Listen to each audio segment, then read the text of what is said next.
Good afternoon. Today we are Team 5 and we are about to present our STEM project called Unisys. This is going to be our STEM oral presentation. My name is Oscar Fernando. Iñaki Ramos. Ivan Freire. Dios Covedo. Anthony Weiss. Okay, so let's move on. I'm sorry. I'm the one who's in charge. Sorry. Okay, here we have the index, nothing important at the moment. We're going to start by introduction. Well, first we got 3 points important to mention. The first one is that cybersecurity, as we know it, is a neglected aspect of digital citizenship. The second one is that private options offer services which claim to provide protection, yet they track our data. The last one is that we developed a solution that protects the user's data and guarantees total control of it. Here next we're going to see more details about it. Okay. Sorry, but my computer. Don't worry. We're going to start now by research question. This is how do civilian and private cybersecurity networks compare in terms of response time, detection rates, and implementation costs?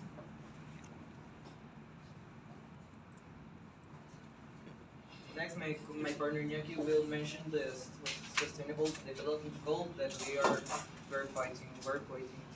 We chose number 11, which is sustainable cities and communities. It's our system or our network lets people live in rural communities or people who are interested in having more control over their data to be hosted, therefore independent of other networks or services.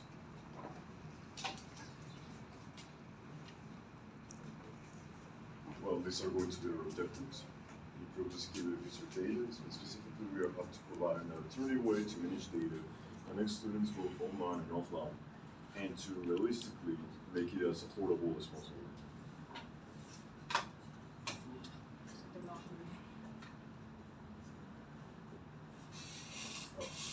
Specification, as I said before. Our justification is that great, a great majority of the population uses the networks, and cybersecurity nowadays is a very important detail in most of our daily life. And since this is our only protection to protect our data and digital rights.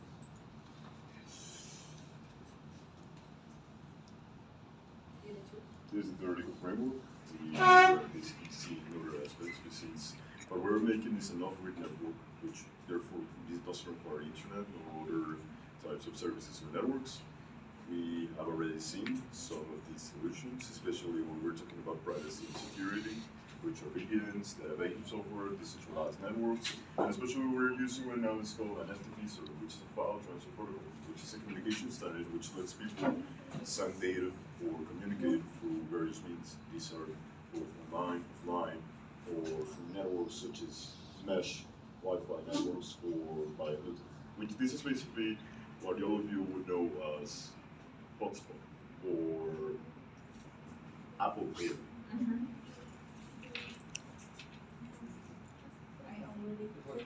These are hypotheses and variables. We are basically proposing that if we create a network which is independent from other sources, it will improve the user's reliability and security over their own data.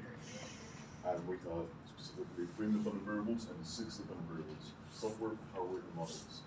The dependent variables go, as I said before, in the same order: protocols and security, reliability and cost, and speed and range, which is more than anything dependent on modules, which are the receptors and transmitters which handle the signals of Bluetooth and Wi-Fi. Now, here's a flowchart that explains our experiment. Opening with the opening question, that is, how do civilian and private networks compare with each other in terms of response time, detection rates, and implementation costs? Next, we move on to the justification, that is, to protect the digital rights of civilian population since they are at most risk. If it was well justified, we can move on to whether it included an SDG goal. We consider so, and more specifically, we consider it covers the 11th goal, the Sustainable Communities and Cities goal. After it, we can move on to the hypothesis. That is, if we use multiple layers of security, then we will be able to protect the user's data more efficiently than in a public network. After it, we can move on to the objectives. Those being, the general objective is to improve the security network, and the two specific are to provide an alternative way to manage our data and to connect students online and offline. And finally, we can move on to the variables. The independent being the software, the hardware, and the modules, and the dependent being the protocols and security, the reliability and cost, and the speed and range. Move on to the next one? Yes. Okay, Yes, how please. you were going to go to the next part of the flowchart? Okay, got it. So, the material we use to create our prototype are the following: 2 computers, 1 router, 1 network cable, 1 FTP server software, and 1 power supply. Now, the development of our project consisted in first installing the FTP server on a computer, and then configuring the accessibility permissions so that the student needs to input a password in order to enter. Then configure it so that the local network is configure the local network so that all the computers are able to connect to it. And finally, verifying that all the computers were able to connect by seeing if the FTP server appeared on the file explorer.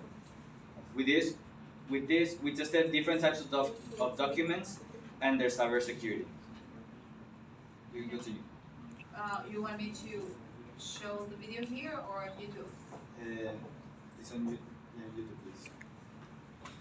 So here you can see that I needed to enter a password in order to connect to the network. You may skip ahead to the video. This is With You can play it in 2 times speed. It's a bit 10 long. speed? Okay, Yes, it's a bit long. as you wish is my command. Where should I? Where it says Velocidad de reproducción. You can 125 move is the the slider. fastest. Teacher, you can move the slider. Oh, don't. Yes. So sorry, sweetie. I'm just so Gen X.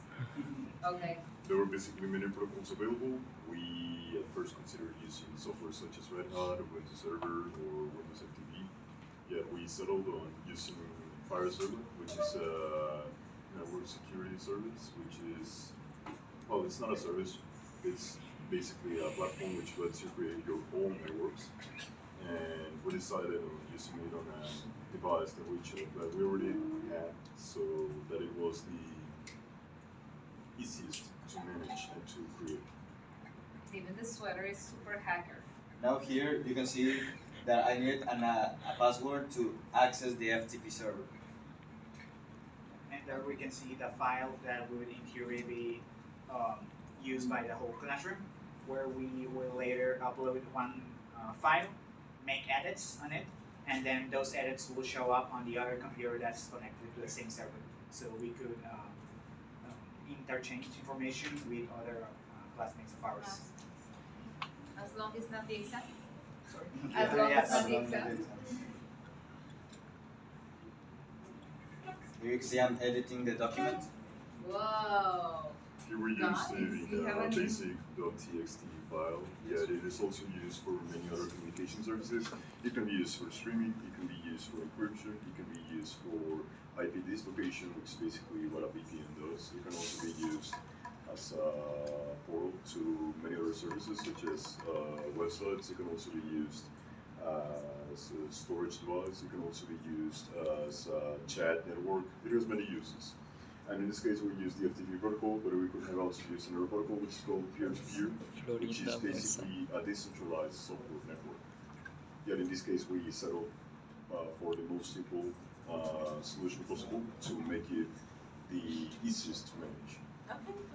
I like So our 3D blueprint basically consists of a router that provides a network to which a computer will be connected. That same computer will have the FTP server and will act as the attached storage server. Next.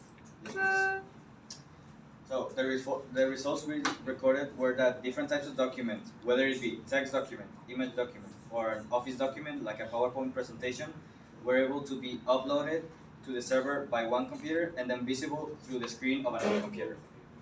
Also, those same documents were able to be downloaded and edited by one computer and then uploaded back in, and then those same edits were able to be seen by the other computer. Moreover, the cybersecurity of these documents also showed an improvement as the password system we implemented proved to be effective. We can move on. Thank you. Now, real quickly, we'll answer some of the questions that we were asked on other of the learning units we had. We were asked on the ICT learning unit for the problem we raised, can robotics be applied as a possible area of improvement? And we think that yes, it can be, at least partially. We could schedule documented backups of our documents so that we don't lose our data. And we could also implement automatic checks that check for malicious activity within the Yes. server. So that vulnerabilities probably Yes. will be the challenge, right? And this is in relation to the DAT learning unit, which asks that if our mathematical results from the project help to either disprove or prove our hypothesis. And although our project didn't really have a mathematical data that we recorded, we could actually support our hypothesis by some qualitative methods like the chart we showed you earlier. Now we may skip on to the discussion Yes, section. please, yes, because I've read them too much. Yes. In short, we would say that the results we obtained throughout all of our research project did support our initial hypothesis of that putting more layers of security within our private network would create a better safeguard than using an already existing software. And especially the implementation of passwords really help in this. Also, since it's hosted on our own laptop, we really have a lot of control over our data here. But still, our project has some limitations, like being still bounded to needing a electrical connection. So we couldn't really fulfill our initial goal of connecting students both online and offline. But all in all, we'd say that we did achieve our initial goals. Well, Thank you. we're done? Yes. How much time do we have left? What time is it? This class is on 3:10. Oh, can I give you feedback? But you did amazing, all of you. Okay, so far, very good. I don't know, I have to choose and it's so hard. Thank you guys. Team number 6, are you ready? Ready to rock and roll?